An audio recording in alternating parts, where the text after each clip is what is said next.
শুভেচ্ছা আমন্ত্রণ চ্যানেল 24-এর সাপ্তাহিক আয়োজন ডায়মন্ড 7 প্রসঙ্গ চট্টগ্রামে। আপনাদের সঙ্গে রয়েছি আমি কামাল পারভেজ। দর্শক, আপনারা নিশ্চয়ই জানেন আমাদের এই আয়োজনে আমরা প্রতি সপ্তাহে বৃহত্তর চট্টগ্রামের সমসাময়িক নানা বিষয় নিয়ে আলোচনা করার চেষ্টা করি। আজ আমরা আলোচনা করতে চাই চট্টগ্রামের পানির সরবরাহ নিয়ে। চট্টগ্রামবাসী কবে শতভাগ পানির সরবরাহ পাবে কিংবা এই জন্য কি কি উদ্যোগ নেওয়া হচ্ছে, সার্বিক বিষয় নিয়ে আজ আমাদের সঙ্গে আলোচনার জন্য স্টুডিওতে রয়েছেন চট্টগ্রাম ওয়াসার ব্যবস্থাপনা পরিচালক প্রকৌশলী সেলিম মোহাম্মদ জানে আলম। স্বাগত আপনাকে আমাদের এই অনুষ্ঠানে। ধন্যবাদ আপনাকে এবং ধন্যবাদ চ্যানেল। আমি শুরুতে যে বিষয়টার কথা বলছিলাম যে চট্টগ্রামের মানুষ, আমরা দেখলাম গত 14-15 বছর অনেকগুলো প্রকল্প বাস্তবায়নের কথা আমরা শুনেছি, কিন্তু তবুও এই শহরের শতভাগ পানি পাওয়া যায় না বা মানুষের পানির চাহিদা এখনো পুরোপুরি পূরণ হয় না। এই জায়গাতে আসলে আপনাদের অবস্থান কি? আপনি দায়িত্ব নেওয়ার পরে সার্বিকভাবে চিত্রটা কেমন? প্রথমে আমি বলবো যে পানি ব্যবস্থাপনার ব্যাপারে আমরা চট্টগ্রামে যে কয়টি ওয়াটার ট্রিটমেন্ট প্ল্যান আমরা করেছি, তখন করার যে লক্ষ্যমাত্রা নিয়ে করা হয়েছিল সেই লক্ষ্যমাত্রাটা পূরণ হয় নাই, আমাদের সার্ভেতে বলছিল। তারই মাঝে 2015 সালে চট্টগ্রাম ওয়াসা এসটিপিতে চলে গেছে, সুয়ারেজ ট্রিটমেন্ট প্ল্যান্টে। বর্তমানে পানির সংকট আছে পার ডে প্রায় 15 কোটি লিটার। আমরা যদি 2015 সালে ভিতরে আমরা এই কর্ণফুলী ট্রিটমেন্ট প্ল্যান্ট অথবা 2000-তে আমরা যদি দুইটা প্ল্যান করতে পারতাম, এক্সটেনশন করতে পারতাম, প্ল্যান তো আমাদের করাই আছে, আমরা কিন্তু এই প্রকল্পগুলো এক্সটেনশন করতে পারতাম, তাহলে বর্তমানে চট্টগ্রামে পানির কোনো সংকট থাকতো না। আমি যখন দায়িত্ববান গ্রহণ করি তখন পানির সংকট 16 কোটি লিটার। আমি বর্তমানে 3 কোটি পানি লিটার আমি ইনক্রিজ করতে পেরেছি প্রোডাকশানে। তাহলে আমার এখনও প্রায় 10 কোটি লিটার পানি, 10 হইতে 12 কোটি লিটার পানির শর্ট। আমরা এটা স্বল্পমেয়াদী এবং দীর্ঘমেয়াদী পরিকল্পনা নিয়েছি। 3টা মেয়াদ আমরা নিয়েছি, একটা হলো স্বল্পমেয়াদী, একটা হলো মধ্যমেয়াদী, একটা হলো দীর্ঘমেয়াদী। স্বল্পমেয়াদীর ভিতরে আমরা যেই যে এলাকায় পানির বর্তমানে সংকট আছে সেই এলাকাগুলো আমরা গভীর নলকূপের মাধ্যমে নিরসন করার চেষ্টা করব। আর মধ্যমেয়াদী হলো আমরা 5 হইতে 7 বছরের মধ্যেই আমরা 3টা ট্রিটমেন্ট প্ল্যান্ট চালু করব। কর্ণফুলী থার্ড ফেজে আমরা আনবো 10 কোটি লিটার এক্সটেনশন। মোহরাতে আমরা ইনটেক আমরা প্রতিস্থাপন করব কর্ণফুলীতে, ওইটাতে 30 কোটি লিটার। আর বান্ডারজুড়িতে আমরা করব 10 কোটি লিটার। আমরা এই প্রকল্পগুলো হাতে নিয়েছি। আশা করি 2030 থেকে 2031-32 সালের ভিতরেই এই প্রকল্পগুলো চালু হয়ে যাবে। এই 3টা প্রকল্প যদি চালু হয়ে যায় তাহলে চট্টগ্রামে কোনো গভীর নলকূপ থাকবে না। আমরা সব সারফেস ওয়াটার দিয়ে চট্টগ্রাম পরিচালিত করতে পারব। চট্টগ্রামবাসীর জন্য একটি সুখবর হলো যে চট্টগ্রামবাসীর যে পানিটা আমরা সারফেস ওয়াটার নিচ্ছি, এটা হলো কর্ণফুলী থেকে। ম্যাক্সিমাম পানিটা আমাদের কর্ণফুলী থেকে, এবং সারা বাংলাদেশে এই সুপ্রিয় পানি পাওয়া কিন্তু বিরল। সুতরাং আমরা এমন টার্গেট করেছি যে 2032 থেকে 33 সাল পর্যন্ত চট্টগ্রামে আর পানির সংকট থাকবে না। আমরা যদি 50 কোটি লিটার পানি অ্যাড করতে পারি, 2045 থেকে 2050 সাল পর্যন্ত আমাদের কোনো পানির সংকট থাকবে না। এরপরে আমরা 2টা প্রকল্প নিতে যাচ্ছি। একটা হইল কর্ণফুলীতে আরেকটা প্রকল্প 1 কোটি লিটার পার ডে। ওইটা হলো ভবিষ্যতের জন্য। আমরা পরিকল্পনা করে যাব, যাতে ওই যে 1 কোটি লিটার আমরা 50 সালের ভিতরে চট্টগ্রামে আমরা করতে পারি। আরেকটা প্রকল্প হলো মিরেশসরাইতে, এটা কর্ণফুলী দিয়ে হইতে পারে, এটা মেঘনা দিয়ে হইতে পারে। ওই প্রকল্প আমরা চালু করব 1 কোটি লিটার পার ডে। এই 2 কোটি লিটার যদি আমরা 1 কোটি না 100 কোটি? আর 100 কোটি লিটার, 100 কোটি লিটার পার ডে, দুইটাতে 100 কোটি 100 কোটি 200 কোটি। ওই দুইটা যদি আমাদের পরিকল্পনার ভিতর আমরা থাকি, তাহলে অদূর ভবিষ্যতে আগামী 100 বছর চিটাগাং আর পানির সংকট হবে না। আমাদের ইন্ডাস্ট্রিয়াল গ্রোথ চট্টগ্রামে, হেভি ইন্ডাস্ট্রির গ্রোথ হচ্ছে না শুধু পানির সংকটের কারণে। সীতাকুণ্ড, চট্টগ্রাম থেকে মিরেশসরাই পর্যন্ত, যেমন মিরেশসরাই ইকোনমিক জোনে, সেখানে পানি নেই, পানির সংকট। ইকোনমি যে হেভি ইন্ডাস্ট্রিতে প্রচুর পানির সংকট। সুতরাং আমরা ওইটা লক্ষ্যমাত্রা রেখে, ইন্ডাস্ট্রিকে লক্ষ্যমাত্রা রেখে আমরা দুইটা প্রকল্প হাতে নিয়েছি। একটা হলো বান্ডারজুরি, আর একটা হলো সামনের পরিকল্পনা থাকবে আমাদের মিরেশসরাই। ওই দুই করবো শুধু আমরা ইন্ডাস্ট্রির জন্যই করব। তো সুতরাং আমি আশা করব 2035 পর্যন্ত, 31 থেকে 33 সাল পর্যন্ত চট্টগ্রামে আর পানির সংকট থাকবে না। আমাদের পরিকল্পনা আছে 2030 সালের মাঝেই আমরা চট্টগ্রামের মাস্টার প্ল্যান কমপ্লিট করে ফেলব। ওই মাস্টার প্ল্যান অনুযায়ী আমরা চট্টগ্রাম শহরকে নেটওয়ার্কের ভিতর নিয়ে আসবো পাইপলাইনের। আমাদের পাইপলাইন আগামী প্রায় 6 মাসের ভিতরেই আমরা টেন্ডার করতে যাচ্ছি। চট্টগ্রাম শহর যে 30 বছর আগের যে পাইপলাইন ছিল, ওই পাইপলাইন প্রতিস্থাপন হবে এবং নতুন করে পুরো চট্টগ্রামকে আমাদের পাইপলাইনে আওতায় আনা হবে।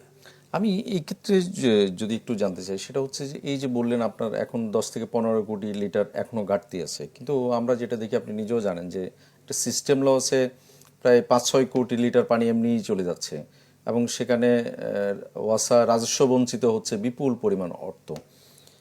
এই যে সিস্টেম লসটা, এটা একবার বছরখানেক আগে একবার এক জরিপে দেখা গেছিল যে দেশের যে অন্যান্য ওয়াসা তার চেয়ে বেশি, সবচেয়ে বেশি সিস্টেম লস হচ্ছে চট্টগ্রাম ওয়াসায়। আপনার পর্যবেক্ষণ কি বলে? আমার পর্যবেক্ষণে চট্টগ্রাম ওয়াসাতে এখন সিস্টেম লস 25 থেকে 27 আমাদের টোটাল প্রোডাকশনের সিস্টেম লস। লিকেজ প্রোগ্রামের জন্য সিস্টেম লস আছে, আর একটা হলো আমাদের পানির অব্যবস্থাপনা আছে। এটা চট্টগ্রাম ওয়াসা যে লিকেজ প্রবলেমটা আমি একটা কাজ প্রোগ্রাম করেছিলাম 15 দিনের। অনেক লিকেজই আমি 15 দিনে এই মোটামুটি একটা স্বস্তিদায়ক ওয়াসাকে এনে দিয়েছিল। লিকেজ সবসময় হচ্ছে। আরেকটা হলো আমাদের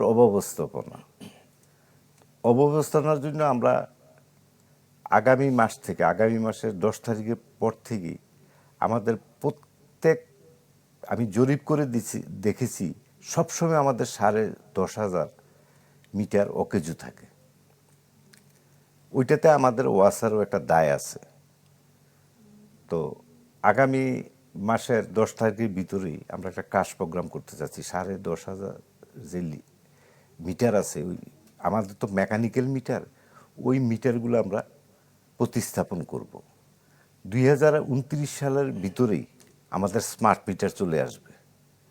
স্মার্ট মিটার আসলে আর আমাদের যে পুরানো পদ্ধতিতে যে আমরা ছিলাম, ওই পদ্ধতিতে আমরা থাকবো না।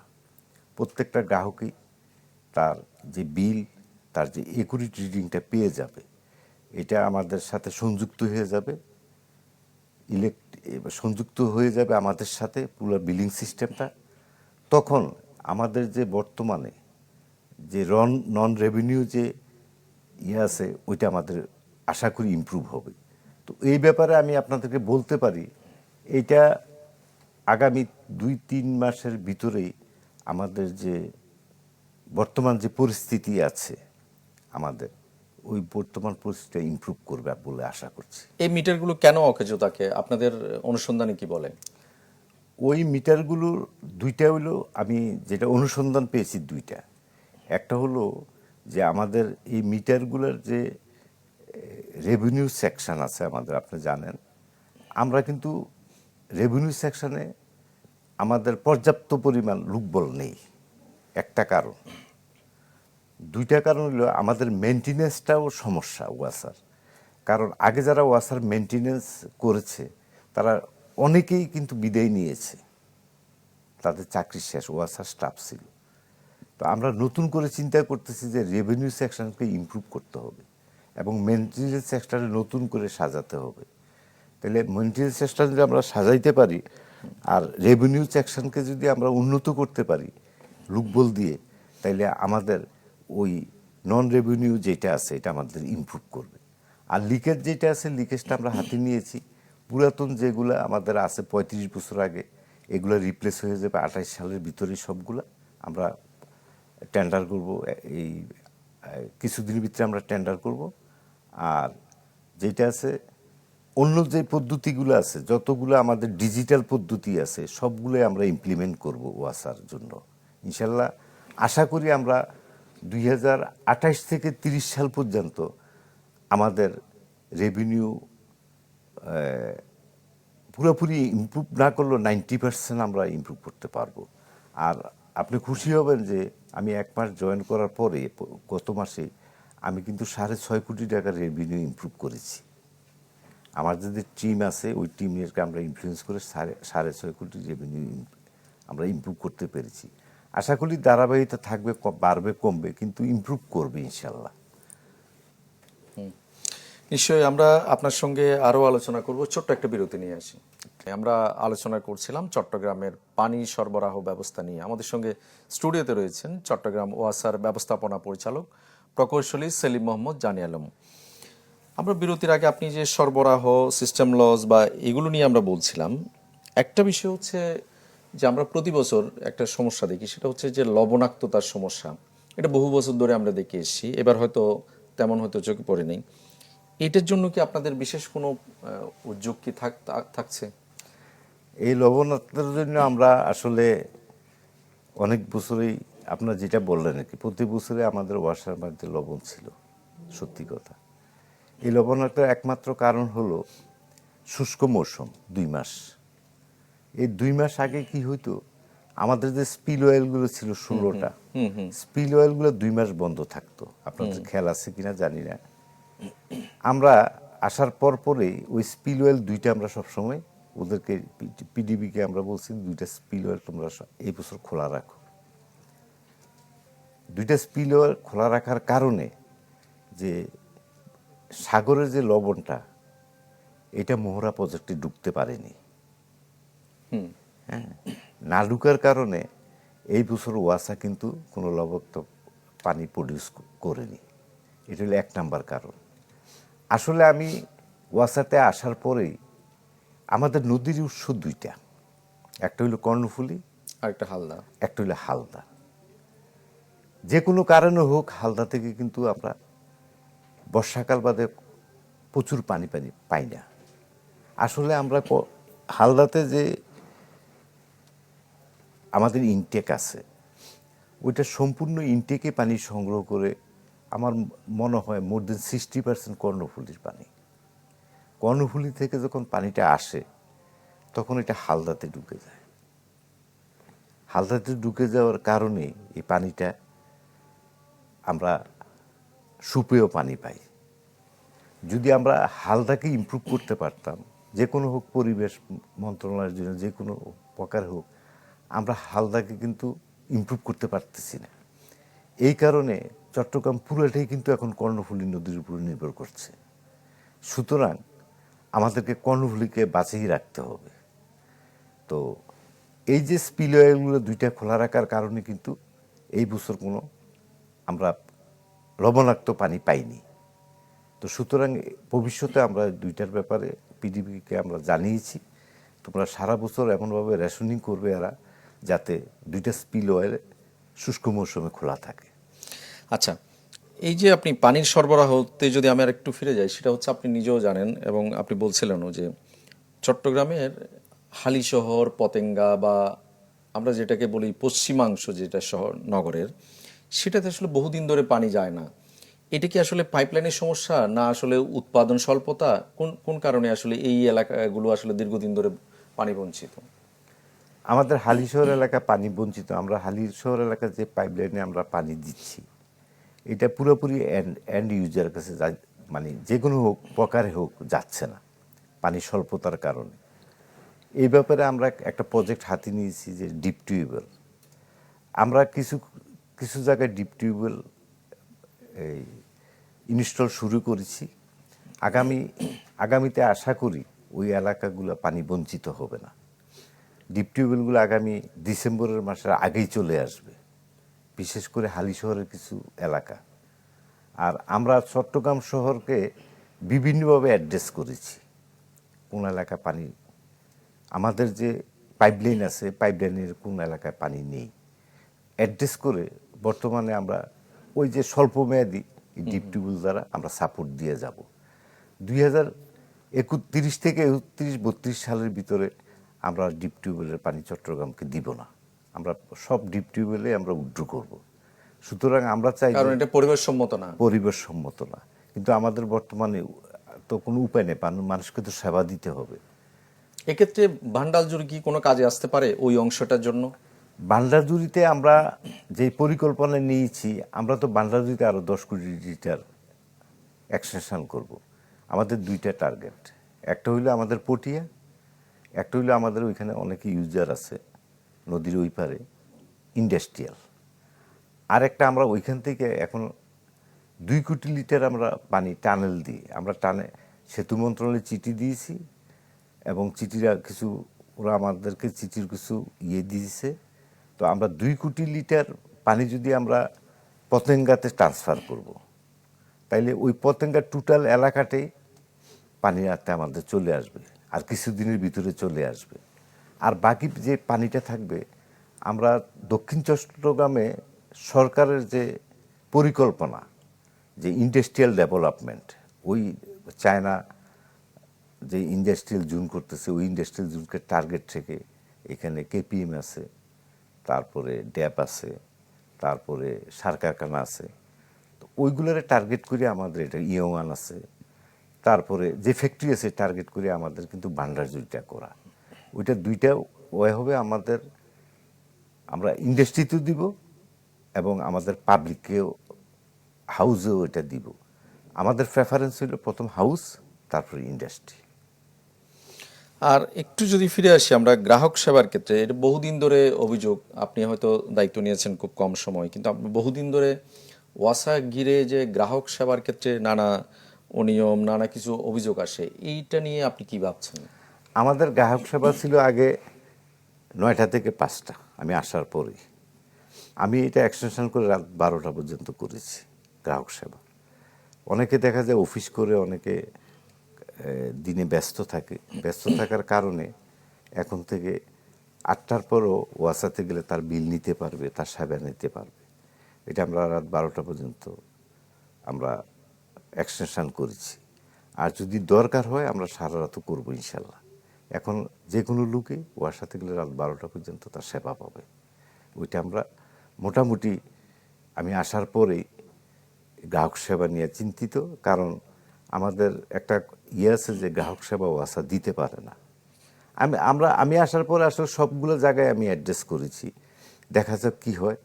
দোয়া করবেন যাতে সবাই আমাদের যারা চট্টগ্রামবাসী আছে আমার ওয়াসাকে সহযোগিতা করবেন, এবং আপনাদের যে কমপ্লেনগুলো আছে এই কমপ্লেনগুলো বিশেষ করে আমার ওয়াসাকে জানাবেন, অ্যাপ্লিকেশনের মাধ্যমে আমাকে জানাবেন। এই পর্যন্ত আমার কাছে আসার পরে আমি সবাইকে সেবা দিতে পেরেছি। আমার জন্য কিন্তু গ্রাহক ওপেন। গ্রাহক যদি কোনো দিন গ্রাহক সেবা কেন্দ্রে না পায়, আমি সবাইকে বলছি আমার কাছে দেখা করার জন্য। সুতরাং আমিও প্রস্তুত আছি গ্রাহক সেবা দেওয়ার জন্য। আর আমরা একটু যদি ফিরে যেতে চাই যে সুয়ারেজ যে প্রকল্পটা, এটা ফেজ বাই ফেজ হয়তো বাস্তবায়ন হচ্ছে, এটা আসলে কোন পর্যায়ে বা এটা শেষ হতে কতদিন লাগতে পারে? বা কারণ আপনি নিজেও দেখেছেন, এই নগরের মানুষ হিসেবে আপনি নিজেও দেখেছেন যে এর আগে যে রাস্তা কাটাকাটির যে মানুষের যে ভোগান্তিটা, এটাই প্রকল্পকে ঘিরেই মূলত বেশিরভাগই হচ্ছে। এটা নিয়ে একটু জানতে চাই। আসলে প্রকল্পগুলো, সুয়ারেজ প্রকল্পগুলো তো ওয়াসা নিয়েছে, ওই সময় যারা ছিলেন তাদের পরিকল্পনা অনেকটা ভুল ছিল। কারণ ওয়াসা মানুষ বুঝে পানি। আমরা যে সুয়ারেজ প্রকল্প নিয়েছি, ওই সুয়ারেজ প্রকল্প যদি আমরা পানিটা আগে মানুষকে পানি সেবাটা যদি আমরা আমার মনে হয় যদি আমরা শুধু পানি সেবায় থাকতে পারতাম সুয়ারেজে না যেয়ে, তাহলে আমরা কিন্তু পুরো চট্টগ্রাম শহর কিন্তু এখন পানির কোনো সমস্যা থাকতো না। আমার সুয়ারেজ করা লাগতো, আমি এই সেবাটা পরে নিয়ে আসতে পারতাম। যেহেতু পরিকল্পনা ওরা করেছে, তো বর্তমানে আমাদের একটা ক্যাসম্যানের কাজ চলতেছে, এটা 2027 কি 28 সালে শেষ হবে, ক্যাসম্যান 1। আরেকটা প্রকল্প নেওয়া হয়েছে কাট্টুলি, যে প্রকল্পটা আছে এটা আরও 1.5-2 বছর লাগবে লঞ্চ করতে। আরেকটা প্রকল্প আছে 2 এবং 4, ওইটাও প্রক্রিয়াধীন আছে।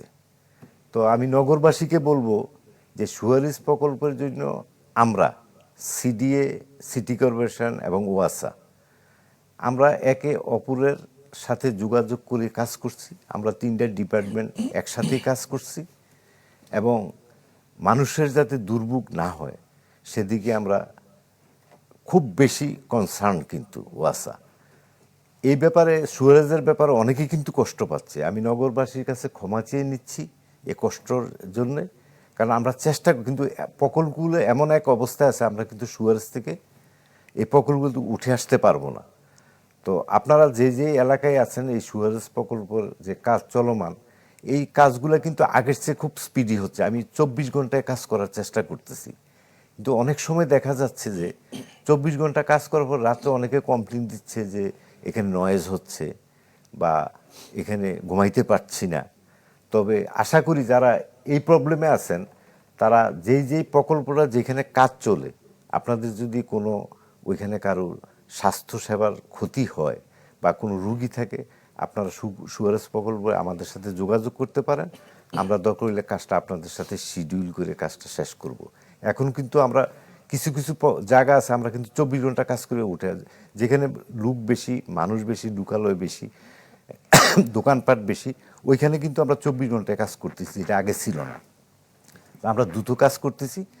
তো সুতরাং আমাদেরকে সহযোগিতা করতে হবে, কারণ এটা পরিবেশ বান্ধব এসটিপি, আমাদেরকে করতেই হবে।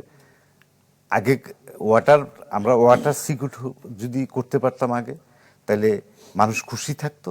কিন্তু আমরা আগেই কিন্তু এসটিপিটা আনা উচিত হয়নি। তো যখন চলে এসেছে আমাদের তো কাজ শেষ করতে হবে। আমরা ওয়াটার নিয়ে আসবো, একটু পরে আসবে। কিন্তু প্রকল্প তো আপনারা জানেন, একটা ডিপ টিউবওয়েল, আমার একটা ডিপ টিউবওয়েল বসাইতে সময় লাগে 8 মাস। আমি প্রথম এই ডিপ টিউবওয়েলটা টেস্ট বোরিং করতে হয়, আমি বুয়েটে পাঠাইতে হয়, রেজাল্ট আসতে আমার চলে যায় 2-3 মাস।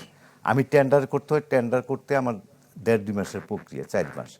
আমি ডিপ টিউবওয়েলটা বসাতে এবং এটা সব শেষ করতে, ইনস্টল করতে, কানেকশন দিতে আরও আমার 4 মাস। 8 মাস কিন্তু একটা ডিপ টিউবওয়েলের সময় হয়। তো নগরবাসীকে বলবো যে আমরা আছি এবং এই গভর্নমেন্ট আছে, আপনাদের সাথে কমিটমেন্ট দেওয়া আছে এই গভর্নমেন্টের সেবা খাতে। আমরা এই কমিটমেন্ট, গভর্নমেন্টের যে কমিটমেন্ট, এই কমিটমেন্ট আমরা ইনশাল্লাহ পূরণ করবো এবং 5 বছরের ভিতরে আপনারা সুফল পাবেন। নিশ্চয়ই আমরাও চাই যে এই শহরের মানুষ শতভাগ পানি পাক এবং সেই সঙ্গে ওয়াসার কাছ থেকে মানুষ ভালো সেবা পাক। আপনাকে অনেক ধন্যবাদ আমাদের সময় দেওয়ার জন্য। আপনাদেরকেও ধন্যবাদ এবং আপনাদের দর্শককেও ধন্যবাদ এবং চট্টগ্রাম ওয়াসার পক্ষ থেকে সবাইকে ধন্যবাদ। দর্শক, আপনাদেরকেও ধন্যবাদ। ভালো থাকুন সবাই।